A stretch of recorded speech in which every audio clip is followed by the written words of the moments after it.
On this episode, the Ark of the Covenant is the Bible. Keep in mind, Ark just means a connection. The covenant is a secret agreement. We're not too headstrong to go back and say, hey, we fucked up, we got those things wrong. The second part of the mystery would be who's the victim, and the victim is time. These are all Masonic symbolisms, but that's why it's tied to the alteration of time. what is so important about this device? Raise your glass to mysteries, cocktails and conspiracies. Dive into these histories, cocktails and conspiracies. Raise your glass to mysteries, cocktails and conspiracies. Uncover those anomalies, cocktails and conspiracies.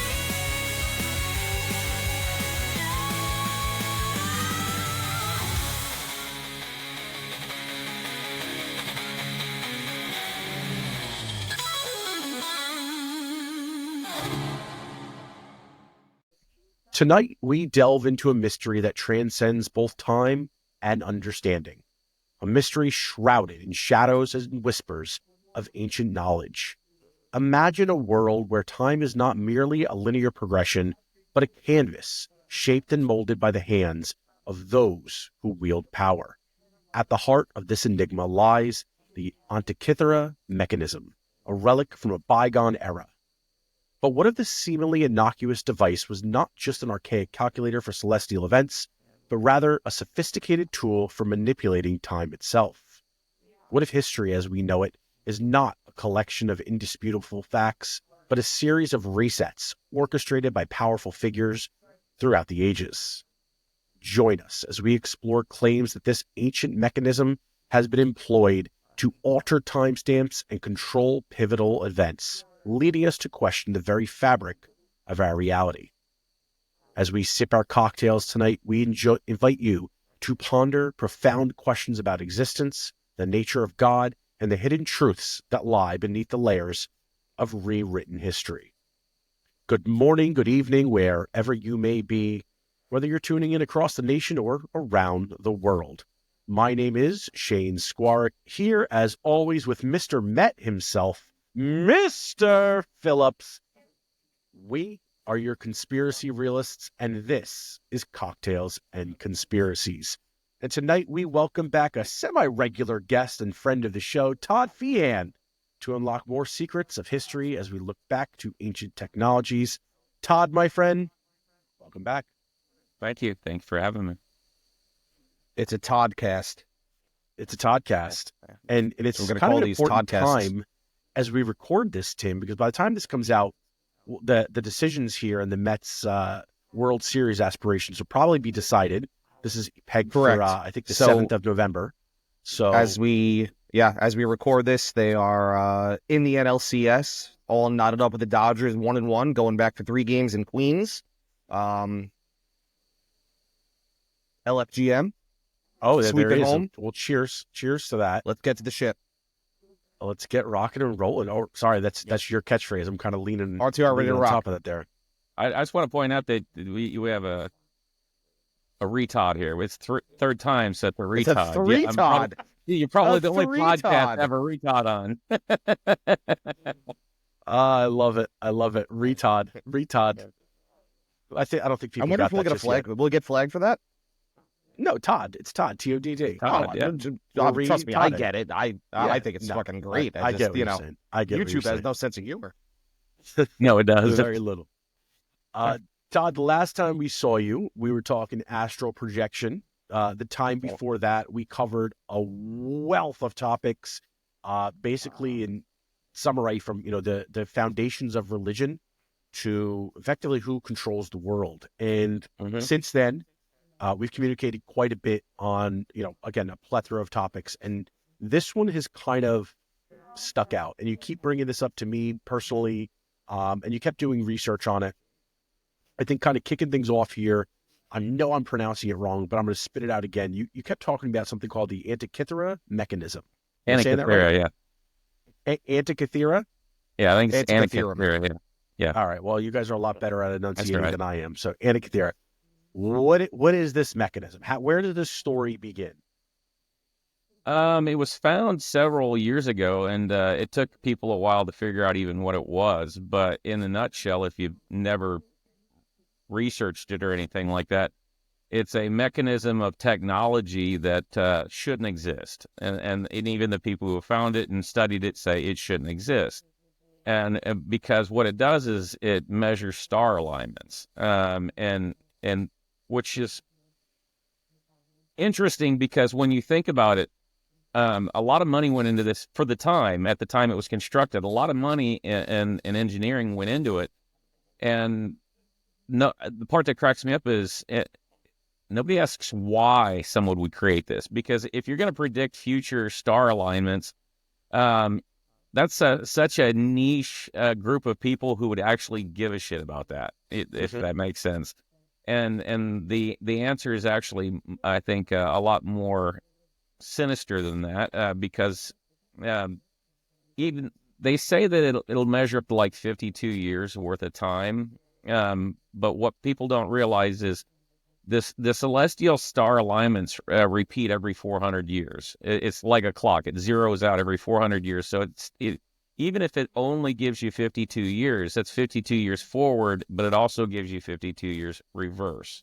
So it actually can, if they're measuring it by 52 of one section, but if they could give you 52 years of a thing, I don't see why they couldn't give you 400. So it's all down to the gearing. And again, the people who have reconstructed it haven't really gone into a whole lot of details on it. There's not a lot of interest in it. I think it's intentionally one of those things you're not supposed to have a lot of interest on. And that's the topic of today. It's technology. Tim wanted to know about some technology, and I thought that was a really good one to start with, because it actually correlates with the phantom time hypothesis. The guy who came up with that phantom time hypothesis, he was inaccurate. His time's wrong, but the act of altering time is true. And I can tell you at least one of those, and I can explain to where one of those times are, but it could have been done actually more than that. It could have been done numerous times. And that's why when I sent you over the notes, I said,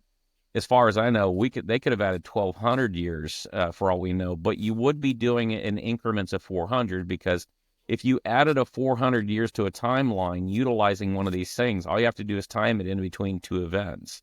And I want to pause you on the phantom time, because we want to get into that. Yeah. This device, though, I just brought it up on the screen right here. This looks like it's effectively what would be the artifact that was found. Is this correct? Yes. Yeah, This is found So where? that was a shipwreck, no? It was found on off a shipwreck? off of the coast of Greece, and they suspect it could be as old as, I think people give different variations, but 70 BC, somewhere closer to 200 BC. But it's a Wow, BC type device. Now, in the previous screen, I'm seeing a bunch of other variations of this. Is this just like artist reconstructions of what they think it might look like? Yes. So how do you get to this from this giant chunk of metal? Like, this is what's always kind of fascinating me about ancient artifacts. Is how can I'm sure you say that this I'm sure they is use this? scanning mechanisms, because, like, if you've watched any of the Oak Island television shows, they have a way that there's technology to scan through old rock and stuff without disturbing it and seeing it through layers. So I'm sure they scanned it and got some of the smaller parts, even though it's in that condition. I think you're also just kind of seeing artist renderings too, right? So like there's that whole, I'm sure you guys have heard it before, right? That, like, you know, if you look at dinosaur bones or like or a dinosaur skeleton, if you will, like, it's not necessarily exactly what they look like, right? Like, a lot of people are taking some liberties there with constructing them, because, well, how the fuck do you know? We weren't there around to see it. We don't know exactly, you know, what went into what. So I think you're seeing a little bit of artistry, you know, liberties taken there as well. Not to say that they can't scan it and get some more details out of it. Yeah. But it's not to say it's going to look exactly like that. Yeah. But I think most of those are artist recreations. But I do know that someone was supposed to have recreated one, and they from what they thought it should look like, and as far as the extent of what it should do. But so bringing it back home real quick, though, right? So isn't just, and Todd, you might know better than I do, but from what I can remember in learning about this this thing, the Antikythera, whatever the hell it is, wasn't it supposed to be used for navigation on ships? Isn't that what, like, the quote-unquote official narrative is what we're told? It's the world's... I remember first learning about it, and it was like, oh, this is the world's oldest computer. And yeah, it's an analog computer. Obviously, it looks nothing like a computer of today. But in terms of what it's doing, it's computing information. It was dubbed, like, the world's first computer that was around from BC, which is absolutely mind-boggling. But isn't the quote-unquote official narrative that it was supposed to be used for navigation purposes? I think originally that's what they said, but realistically they could have done that with sextants. I don't because you can't use it for, again, it'll tell you where the alignments are, and yeah, you could use it in sailing and in astrology, but realistically it's measuring a world that moves but the sailors always go off the horizon and pick things that don't move, that they can guarantee. Does that make sense? They show them east and west. It wouldn't benefit them to know when Halley's Comet's coming. They just need to know what direction is north. Right. So that's a good point. That's why it's I think the later guess of it being just that it measures celestial events. I think that's probably the most accurate. And they probably came to that determination because of all the microdials and stuff like that. Because, like I said, all the planets realign every 400 years. It's a cycle. If you get into the astrology, that's when they're always talking about Mercury's falling or Jupiter's rising or something. Every 400 years it resets. It's that they come back into the same alignment. So people that are coming to this episode, they're hearing us use a really big word. If they're reading it, they're probably dumbfounded on what it says, and then they're sitting there staring at effectively a giant chunk of stone as I keep looking back over out of my computer. The question that I imagine is going through everyone's head right now, Todd, is why do we care about this? What is so important about this device? It would be the smoking gun that they knew what they were doing. If it was a murder scene, it'd be the equivalent of the smoking gun. The second part of the mystery would be who's the victim, and the victim is time. It's our history, and that's why when I heard about the phantom time hypothesis, I thought it was interesting that the guy narrows it down to 400 years, because I don't think I read anything about him knowing or referring to the fact that celestial events reoccur every 400 years. He was judged on the 11 minutes that are lost per year when you start adding leap years, right. One day in every leap year, if that makes sense. But even then, the math still doesn't line up because the story of adding time that he's talking about has to do with between the Caesarean calendar and the Gregorian calendar, and that is an over a 1,500-year span for the even I think it's like the 12.6 minutes or 12.6 days or 13 days that should have came off, even though they only took 10. That still doesn't account for the other three, because that's only a 1,260-year cycle. It doesn't account for the other 400 years between the two calendars. It's not enough. If what the Vatican or that guy said about we're taking 10 days was accurate, even if the 10 days was accurate, it doesn't line up to the periods in which they're saying they're adjusting. It just doesn't line up. Explain the phantom time hypothesis as if you're a 5-year-old, because I think you and I have talked about this a little bit offline. I think that becomes the hardest thing to wrap your head around.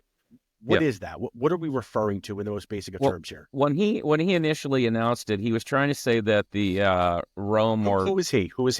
I can't remember his name. Okay. If you Everardo. Yeah. He was saying that the Vatican added when they changed to the Gregorian calendar and took away 10 days. They were saying that the Vatican created 400 years of history, and he was making the claim that the Middle Ages never occurred. And I say he's correct. He's just incorrect on the years in which that were added. And it's a little complicated in what they did. They didn't add 400 years all at once. They added 100 here, a couple hundred there. It was done But the biggest bulk, there is a 300-year run that has been adjusted. It's a 300 continuous year run that was added.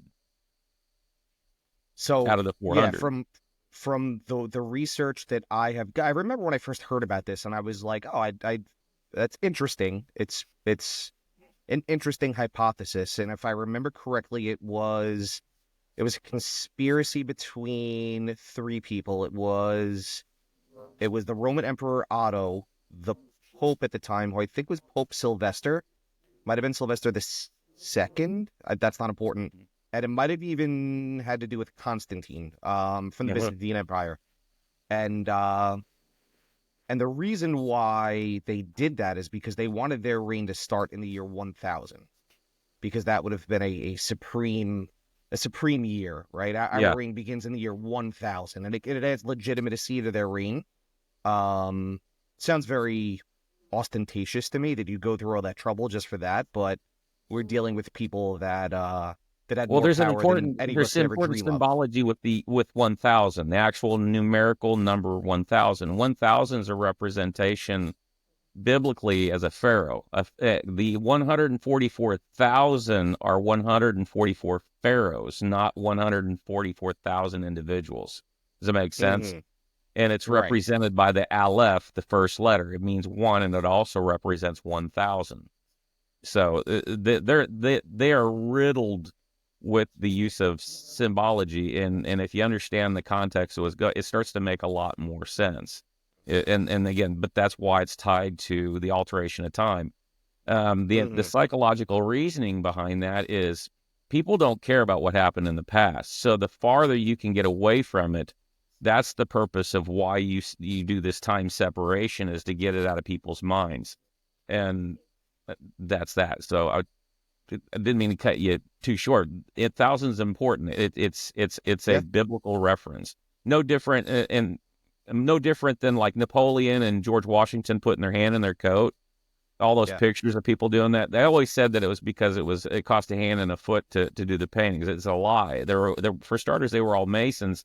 And it's a representation of the Bible when Noah's putting his hand in his coat and he pulls it out, and the coat's a different color. He pulls his out and his hand was white, and he puts it back in or whatever, pulls it back out. Now it's a different color and stuff. It's in regards to that. These are all Masonic symbolisms, and that's why certain things are very important. Some of it's fill-in. They're master wordsmiths. They've had thousands of years to improve on it, but the symbolism is important for what they do, because it's kind of also how they're talking and how they earmark stuff. And while we're on the subject of time and the Vatican and all this stuff, this is directly associated with a question my wife had for years about, in the book of Revelations, they talk about the Watchers. That's who we're talking about in regards to time and what this is going on and who it involves. This is the same groups of people. So you're talking about this being used in the past, right? We're going from what's being painted as a narrative from like basically a navigational unit that's checking constellations and trajectories to a device that's being claimed in conspiracy circles to be able to alter time and history. So the natural next question becomes, has it been used in the past? Because if it exists, and this is what we speculate it is, surely there has to be an instance of that, no? Yes, it occurred with the Anno Domini date. They set back, when they altered that 0 date, the actual evidence is St. Peter is Ptolemy. He's also Jesus, but St. Peter is Ptolemy. But Ptolemy was 300 BC. St. Peter's 0 BC. That's your 300 years worth of markup. And the reason that's important, and so people understand where to tie that in, is everybody in the Hellenistic Pharaonic list of kings are all your original saints of the Catholic Church. All of them. They are the original saints, because the crossing of the Jordan is Alexander the Great. When they were moving the king's list from out of Egypt to the Vatican, that is the meaning behind the crossing of the Jordan into the promised land. It was a new temple. It's the creation of the third temple, which was why I was telling you in the notes, the act of Revelations that was written, the Revelations in the New Testament is the first book, not the last book. It was held out until they altered time and finished what they were doing. Because at the end of the day, the people who wrote the Bible, Ptolemy, all these people, have controlled the world for thousands of years. They are the new world order. There is no new type of stuff to it. This is all biblical. It goes as far back in history as we have writings, and they've done it since day one. And the question is, how many times do they do that? That I can't ascertain, because when you start playing with time, you're rewriting over old stuff too. I can only tell you when the last time they did it, and the last time was when they made 300 BC a 0 day. So when you're saying they're altering time, clarify that for me. Are you saying that, you're putting a tape, VHS into your cassette player and you're rewinding it and re-recording over it here? No, that's good the way question. I'm envisioning it, the way you're describing That's a good For those that question. don't know what a VHS is, that'll date us here. But Yeah. Well, they're altering what's known as history and the timeline and that's involved. And that's why the Antikythera Mechanism is so important, because some of the older stuff that they created when they were creating fictitious artifacts to satisfy any future historians looking at this stuff, they're using star dates that no matter how you measure time, no matter where you're at in the world, you would recognize it as being that time that far back, according to what you're being told currently. Does that make sense? It's like a permanent stamp that would work better. And people would say, well, they couldn't do that. Well, if you didn't know that they had the technology to do it, that might be a feasible thought. But the fact that they did have the technology to do it, to mark how far back and create dates in events, then you can start adjusting when the Trojan War happened. You can adjust when this happened by just simply finding artifacts that said on this, because there was a comet that year or this or that. And that was the purpose of so much of that. And to put it on Ptolemy seems a lot like a big skip. But Ptolemy wrote everything that we currently know and use today as far as astrological alignments and stuff. He created the concept of Leo the lion, the Scorpio, and all those concepts. He was a huge philosopher and an astrologer. So it's not a big jump to say that they didn't know this. It's just surprising that the evidence came out at one point through someone fishing in the ocean and finding a device that proves that they did actually have the technology, which has been the MO for the military-industrial complex since its conception. Is hide knowledge, hide technology, because you never know when you might need to use it again, and if people know about it, then you can't use it. Well, we certainly see that in every day today too, where technology is consistently being buried, and as it gets discovered, there's miraculous deaths for people that are discovering groundbreaking technologies. You never hear about those technologies again until there's a way to kind of cap it and monetize it. Pardon the ignorance then. Obviously, we're not talking about resetting time, rewinding it, and rewriting it, but we are talking about effectively adjusting dates on timelines to make it seem like we've been at this for a lot longer than we really have been, which adds up quite a bit, because I think in other discussions that we've had on this show specifically, we've always talked about how ancient civilizations had to be super technologically advanced. There's no way you went from that technologically advanced to effectively cavemen, and how our own civilization today would look like, 100 or 1,000 years. There wouldn't be a remnant of it. And yet we're finding entire cities. We're finding skulls of people with all their teeth intact that are from 10,000 years ago. A lot of things like that clearly don't add up. Yeah. So this device then, Antikythera Mechanism, how would you suggest it's working? Because that's what I'm still trying to struggle to wrap my head around. Is it dating old devices? Is that what it's doing? It's making an artifact seem like it's much older than that? What do you mean by you're saying it's used to rewrite here? What is the technological what I'm saying power is behind it's like there's keep in mind, like I said, it's occurred more than once. But like when the Persian cuneiform tablets are being used, because those were dated using star alignments, because you can't use carbon dating to date them. And that's the kind of stuff I'm saying. They left leave behinds throughout history so that it would supplement in future generations. This happened when in fact it didn't. Does that make sense? That's why When you- here okay. lately, Let you're me getting ask a you a word- quick question. yeah, go. Quick question. When you say that they were dated using star alignments, how? What do you mean by that specifically? So in those writings, They did mentioned those writings celestial. contain what the that star I'll make- alignments were that at that time? Yeah, they're mentioning celestial events that can be actually plucked out of time to put a time to it. Does that make and Yeah, again, so you it's- need a mechanism, Got it. the Antikythera mechanism, Right. to determine that, because which makes it Gotcha. an early computer. Right. Oh, okay. So that's what I was sort of leaning into. I was just, when Tim was asking his question kind of stimulated for me. That's all it really is it's effectively a tool that is allowing you to not predict, I guess, but to compute what those star alignments were. And then Right. as you're Create writing things history like in the the Bible, past and say this is what happened. that Right. makes a ton of sense. Not Okay. only right, and not only could you alter the past, but you could Yeah. then you could also alter the future too if you could compute what that star alignment's going to be. So if you are Correct.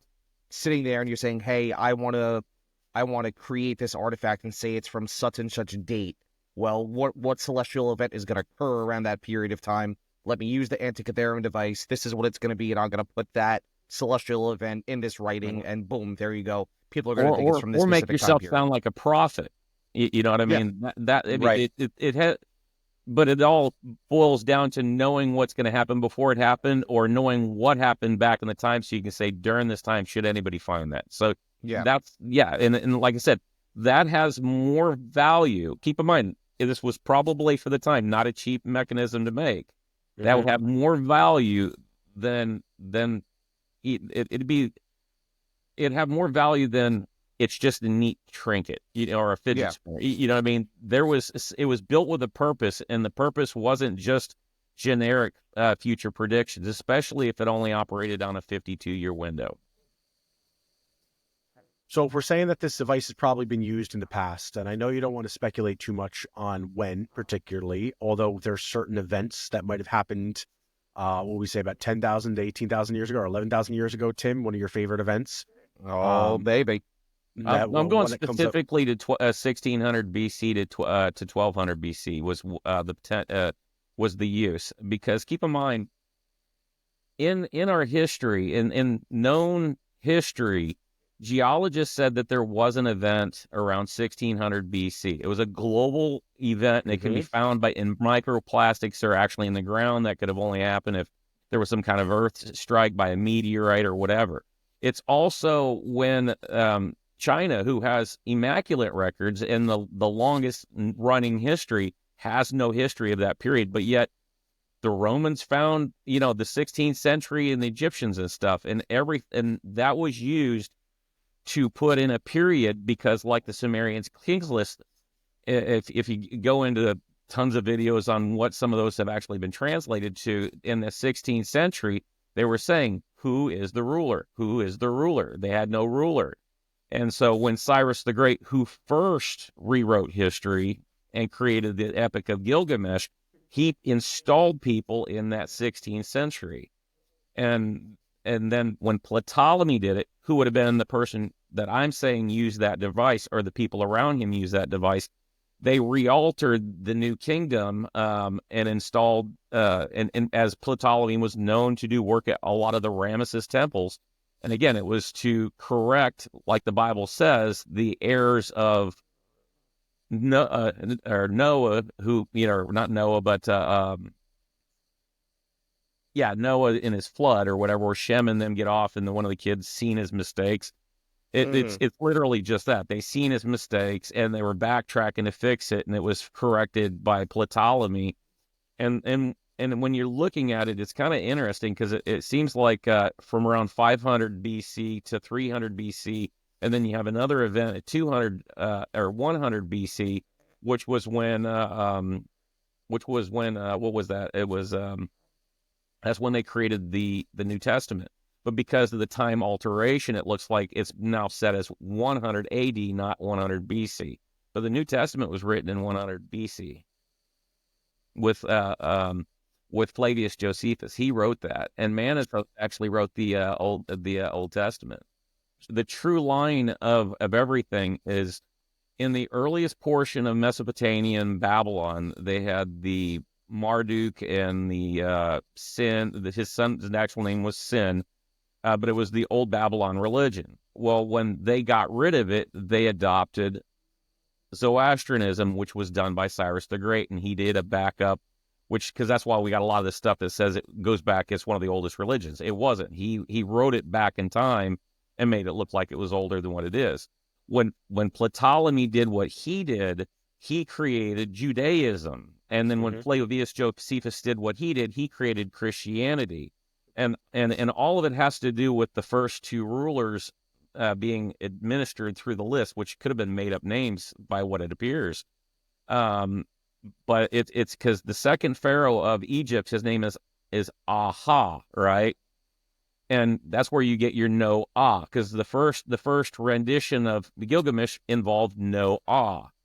The Ptolemy's version was the installation of a bunch of ahs, which has to do with bread that they're talking about. When they're talking about bread, they're talking about adding ah to all these names.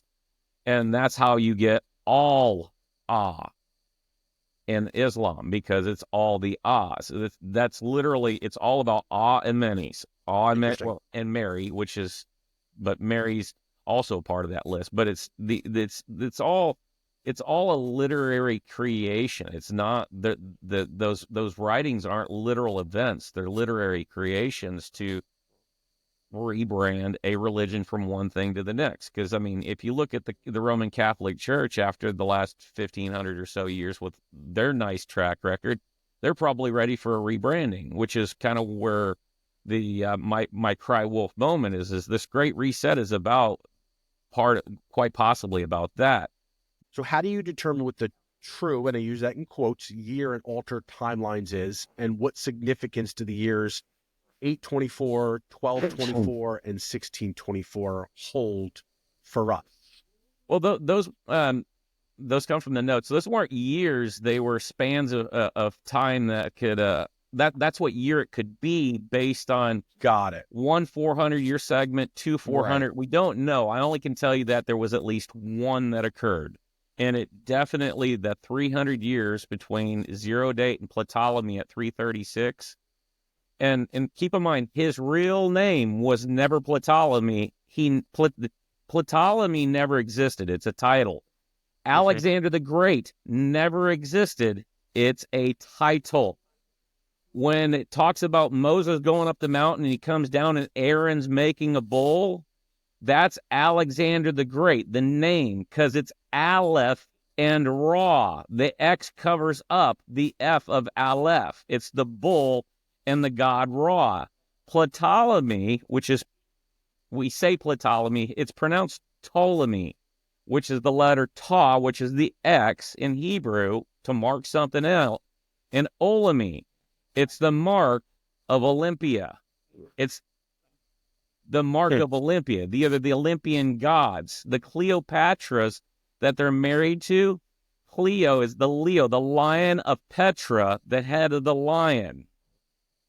Daniel in the lion's den, the story about that is about the Hellenistic period, about when will that name, the Soter name, get released and they go to Caesar. There are actual Caesars in that list of saints too. They're rulers. They're all pharaohs.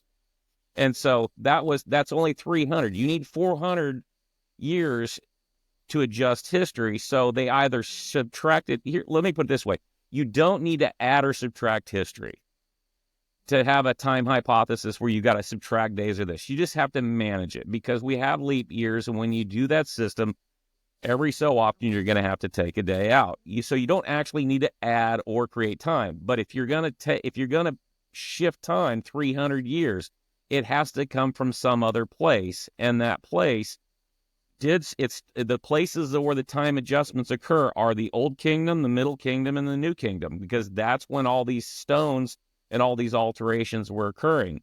And it might be important to know that there's 33 and a third dynasties in the Pharaonic Kingdom. There used to be 40. So what happened? They consumed 7 to fill in and share with its neighbor, like the Bible says, and condense to make the time align with star alignment dates. Right. And to negate this story, because again, it's just a ruling class of people. The Torah, the Zoroaster, again, the Persians had a different version. They used a Z instead of an X and stuff like that. Zoroaster doesn't mean Zoroaster. It's the Torah of Aster. It's the teachings of Aster, which is of the teachings of the royal. That's what Zoroaster means. When you use a Caesar cipher to replace one or two letters to its typical equivalent of what you would tame it to, that's what it actually means. That's what it all came at. That's where it all came from, and that's why those kingdoms are so prevalent and so important. If you ever actually look at those kingdoms, oh, and by the way, there's a mistake in that list on the kings list. If you look at the Abydos kings list and the Ramesside kings list, they messed up. We talked about this once. I think they put 10 names in the wrong order. And keep in mind, these are supposed to be royal decrees. You would be put to death if you fucked up that bad. And it's like nobody in all the history and all the historians have ever caught that. There's 10 that are out in the open in the wrong order. Now, who's got them in the wrong order is a good question. But the point is these are historical documents that nobody even bothers to mention, that the timelines don't match. Do you think that's intentional that they're out there in the wrong order? That maybe that's the right order? No, I think that's why the Abrahamic religions control all archaeology. Because, like, your buddy, was it Corbett or whatever his name? Jerry Corbett. Yeah, the reason that you can't That's let Jimmy Church's thing in Gobekli because Tepe, that has to do with the earlier periods. And if they dug it up, you would find that it argues with what current history is telling you, especially biblical history. That's why you can't touch it. They will not ever let them touch that, because they know what it is. They forgot about it, but they know what it is, and now, no, we can't do this. It's funny that you mentioned that, because I was just it's like a light bulb went off, and I was just gonna say to Shane, does any of this coincide with Gobekli Tepe? Could this be the reason why they don't want to excavate it? Is there episode 113? Is there proof there in Gobekli Tepe that's going to say, hey, this actually happened? These are the real dates. It's likely, I would suspect that it would show you more of the story of Gilgamesh and what he did in that time, which, keep in mind, the later alterations in the history would conflict with it. And they're like, but we know Gobekli Tepe's older. Do we know that it's 10,000 years old? I don't know that. You know what I mean? But we know it predates what we're being told. And yeah, you can't have something older than what we have, because then it causes that conflict. Well, that's where your phantom time theory also comes into play too, because I've often postured, we talk about like the era of the dinosaurs and things like that. We talk about all of the other derivatives of humans, from the Denisoids to cavemen and everything in between, that we came from apes. And there's really there's evidence of it, sure, but it's so indecisive or indefinitive that it leaves a lot open, I think, to interpretation. I've always sort of postured, and I did this jokingly, just drinking with friends, which I guess is how most of these conspiracy theories come up, just saying that, like, I do believe that there probably was some sort of humankind significantly sooner than it within our time frame, potentially even in the age of the dinosaurs, right? Like, how would we know so much about it? How is all of our dating mechanisms, how are they real? We have no way to proof that at all. We can assume, and we can tag a date, or celestially, we can base it based on what our ancestors have said, based on constellation patterns and distances in the stars. But when you date something, you have no way to verify if that's true or false. And so now when I think about the time theory that you're talking about, and I think about something like Gobekli Tepe, that's a civilization that's now buried underground. Which, keep in mind, does have a celestial timestamp on it, if you've looked into it. Okay. There is an actual Gobekli celestial Tepe. timestamp I wouldn't have been on it. aware of that, yeah. So there you go.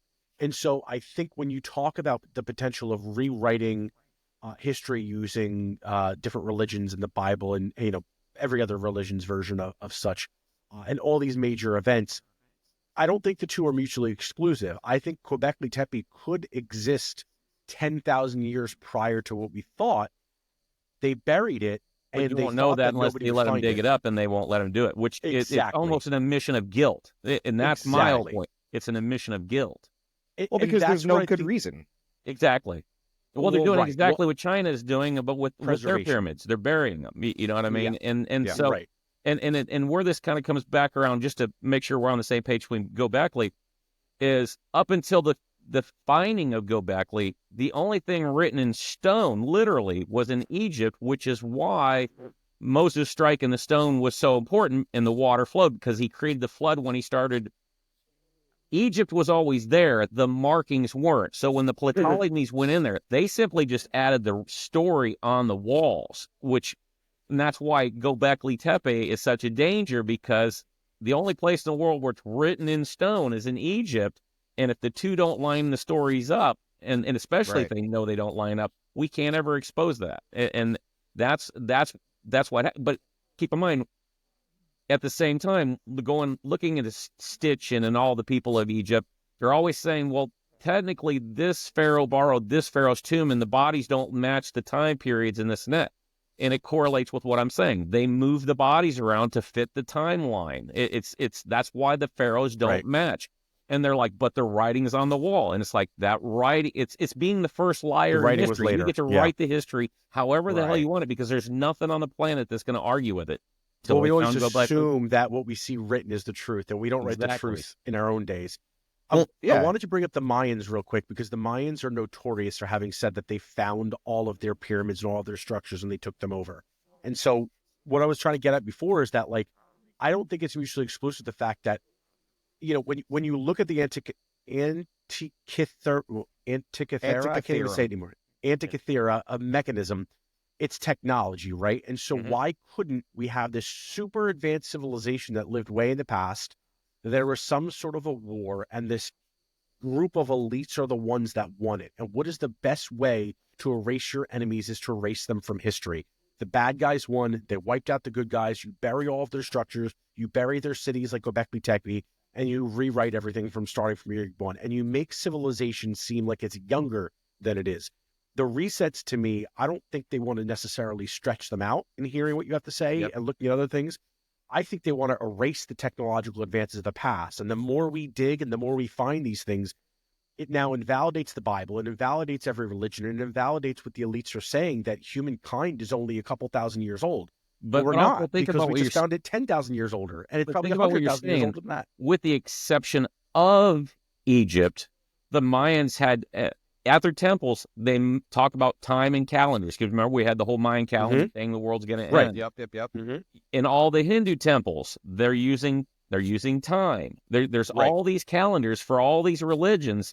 And I'm saying that's how long they've been playing this game. It's just society's gotten too far, and knowledge is too great for them to hide this great truth anymore. And now it's just a matter of well, what do we do next? And that's a meeting that we'll never be invited to. You want to know what I think? What's that? Yeah. I think Actually, no, let's hang that- up now. I'm just kidding. one of our dream guests, who's one of our dream guests, at least I'll speak for myself, Jimmy Corsetti. I think we got to get Todd in touch with Jimmy, and we can get him on here. That would be I a tried hell to of an do episode. some on Twitter, but you know, people don't answer each other except for Shane. So, but One day we're gonna get him on. One day we're gonna be big enough. We're gonna have the two of you talk, because I think that would be a hell of it. Well, I do got to ask you this, Shane. When we first met, and I was like, "Oh, you want some conspiracies?" I told you, hold my beer, because I got a couple for you. Have I at least delivered what I promised? You delivered a little more than you promised, because you promised me a couple conspiracies. You've collected me, not including today, given me probably 8 hours worth of them. Yeah. But that's kind of the point of mine. I'm trying to connect why they all make sense, because you don't want them laying all around unconnected. There is a motive, a narrative behind it, and the answer is it all, as they say, all roads lead to Rome. So it's funny that you say that they're all connected, because I keep throwing shout outs to our old episodes here. And I'm partly doing that because I'm, shameless plug, but also because they are all connected, and we keep hitting all of these topics. And for some reason, something that happened with the Titanic is related to William Shakespeare. And William Shakespeare is related to religion, which is related to Gobekli. And the fact that all of these major conspiracies all seem to tie back to the same thing is mind-blowing to me. Why Rome? You're going to Rome. Why are you taking me to Rome?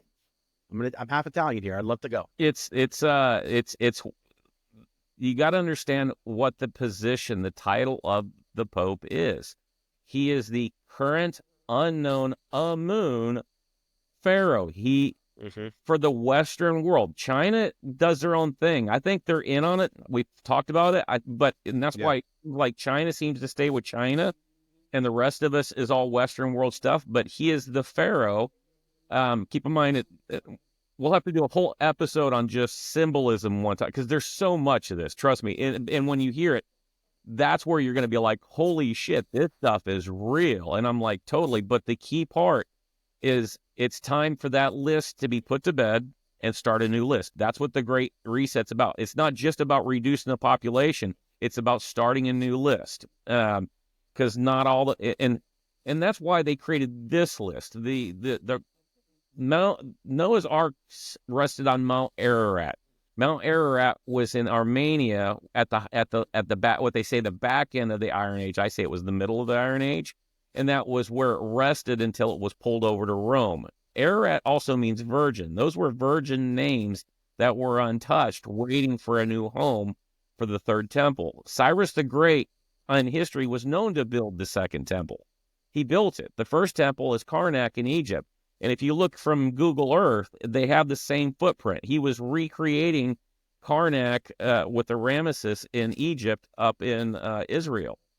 And when that got tore down, it was being moved over to Rome. It's a long, complicated story, but the key part is that's why they also became the Amun, the unknown gods or the unknown pharaohs, because it's like walking around with a bullseye on your back. If everybody knows who you are, you're going to die. There's just too many people with too much hatred, and people love whether it's Kamala Harris, whether it's Trump. People love to take a figure to put their hate into. You know what I mean? And if you got one person that you can put all of your hate into, let's just in theory, what if Trump was like Pharaoh of the earth for a year? You know what I mean? There would be over 400 assassinations in the attempts in just the first 3 months. You know what I mean? Yeah, there might be anyway. Yeah. Well, yeah. But when you give people a place, and the whole point is that's why they went underground. That's why it's a dark shadow government, because as the population increases, people have to have a place to put their frustrations. And over the years, that's why World War II occurred. They broke the Ottoman Empire up, but they also, over time, were breaking up the kings and queens because they found a better way to do it, and that was through CEOs of companies.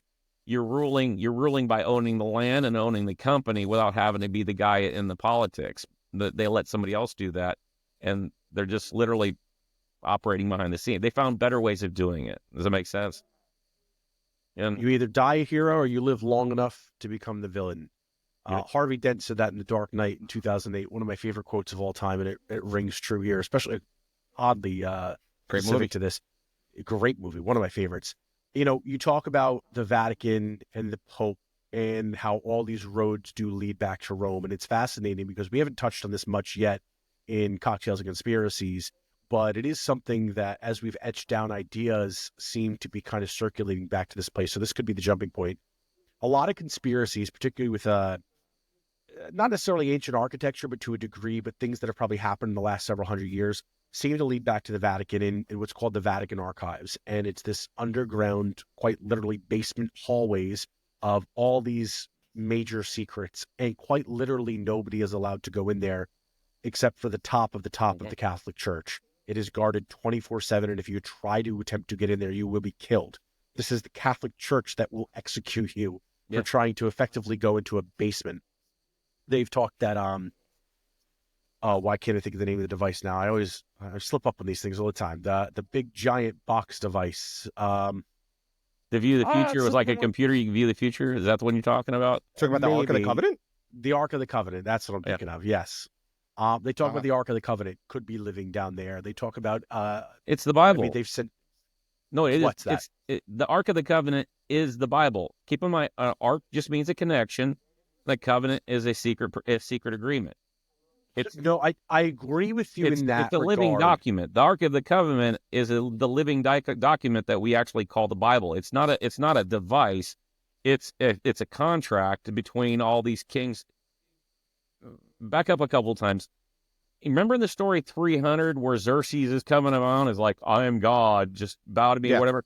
Yes. That's all they were doing. They were like, look, I'll make you a king. You can join the royal family. I'll take care of you, or I can wipe out all your people. Your choice. And they make it sound like they were fighting them off. And it's like, when the reality where you're like, come on in, man. You're gonna make me a god too. It's like, that's where you get the fall of this, the stories, the Greek stories of Olympia and the fall of Cronus and stuff like that, because in the matter of fact, as well as the marriage mentioned in the New Testament, is the empires merged.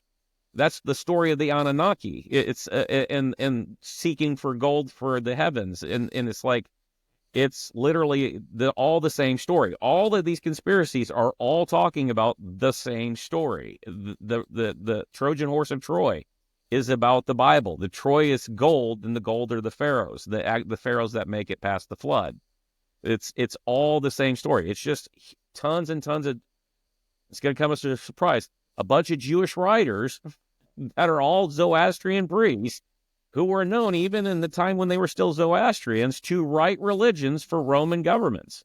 It's if you go into the history, everything you need to know is there. That's why there's so many stories. And keep in mind, people who like to over talk about, no, this is the truth, usually have the most to bury. And that's the whole thing. He who talks about it the most, the more people you get to agree with it, that becomes the truth. It doesn't matter what the truth is. It's how many people you can agree. And when you got all the money to add to that and sit there saying, yep, truth, yeah, especially when you're making up people's names that didn't actually exist, well, I guess it's just true then. Like I said, there was no actual Ptolemy. Ptolemy was actually Philip III, Alexander the Great's supposed half-brother, and Alexander the Great was actually Darius III, the guy he supposedly defeated when he won over Egypt and Persia. I'll tell you, you are some kind of wonderful in the way you wordsmith things too, and just kind of dissect from stories to words and tying them to the definitions of ancient meanings. It always kind of it catches me off guard and kind of mesmerizes me at the same time. I can't help but harken back to what we talked about just a little while ago too. Is like, why do we always assume that everything written by ancient peoples is fact?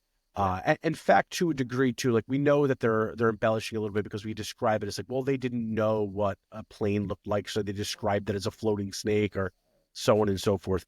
Why do we always assume that? Why do we always assume that they were dumber? Why do we always assume that they couldn't embellish and share stories amongst themselves? And you know, it seems like because we like it. Right. And that was going to bring me to my next quote that I pulled out of. So give some context to the audience here. We keep referring to the notes.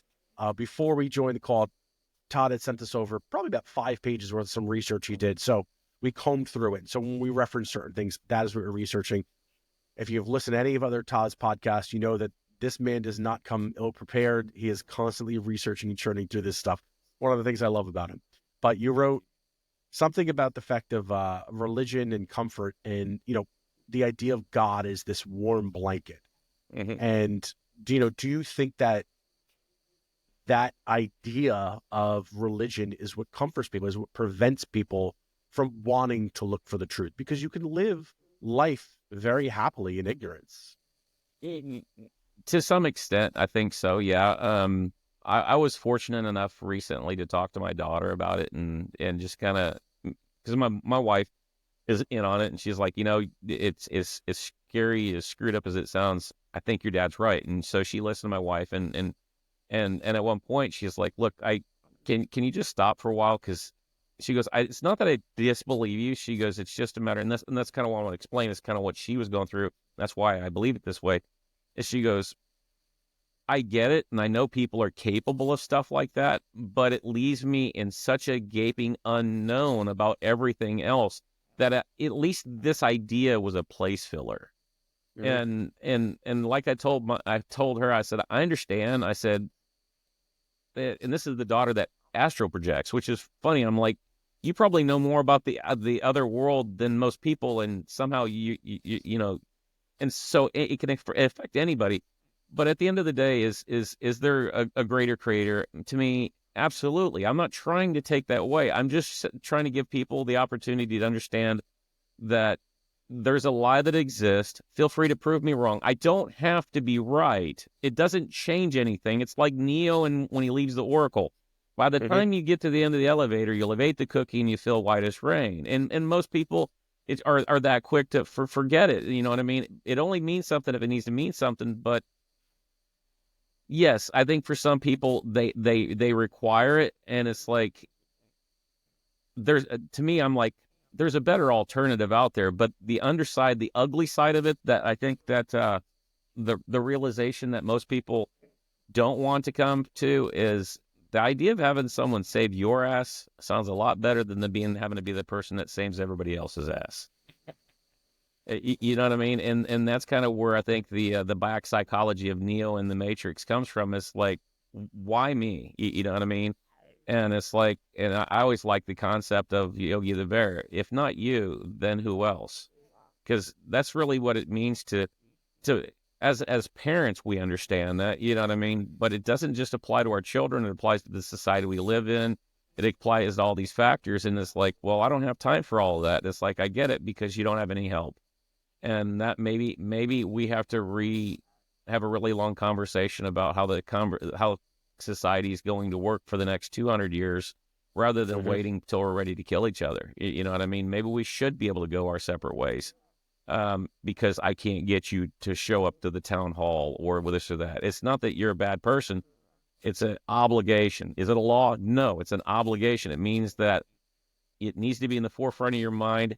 Forgiveness is made for emergencies, but to just completely shuck the responsibility altogether, that's unacceptable. You know what I mean? And society was based on people working together and holding each other accountable, not making that stupid age-old excuse of, well, that's what I paid him for. It's like, it's still not getting done. You know what I mean? So, and then it's a little bit of a mixture of all of that, and it's a big pill to swallow.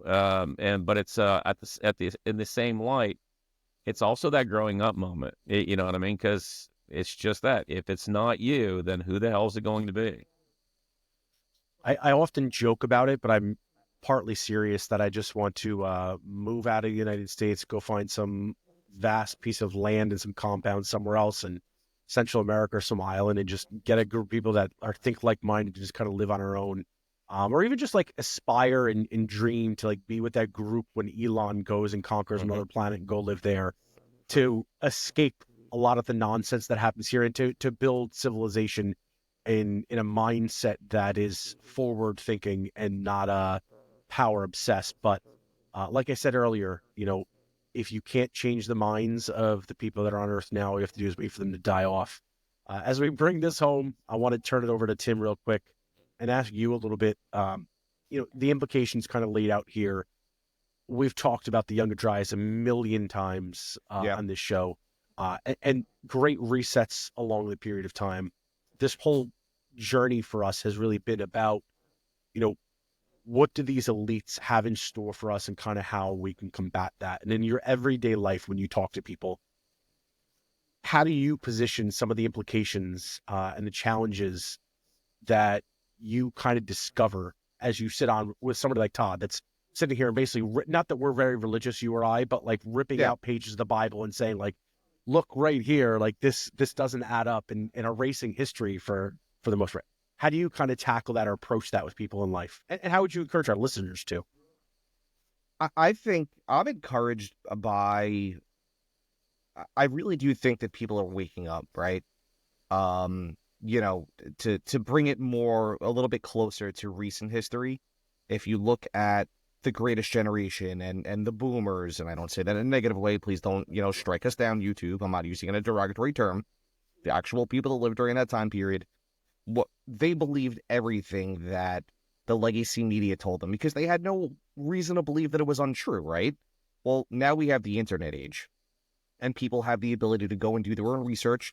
They get to find people like Todd. They get to have great conversations, and Jesus Christ, man, how lucky are we that we get to have these cool conversations, right?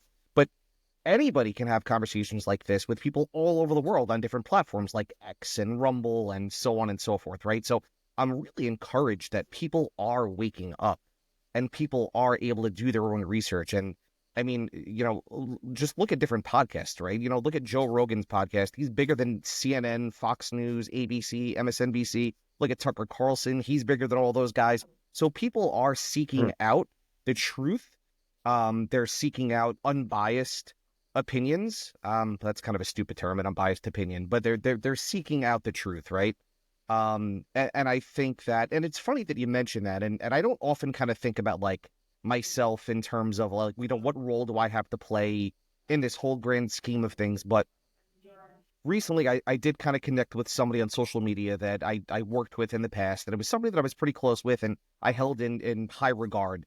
And some of the viewpoints that they were just being very vocal about to me, and I'll spare the details of what they were specifically. They were certainly very politically motivated. But I was shocked and taken back.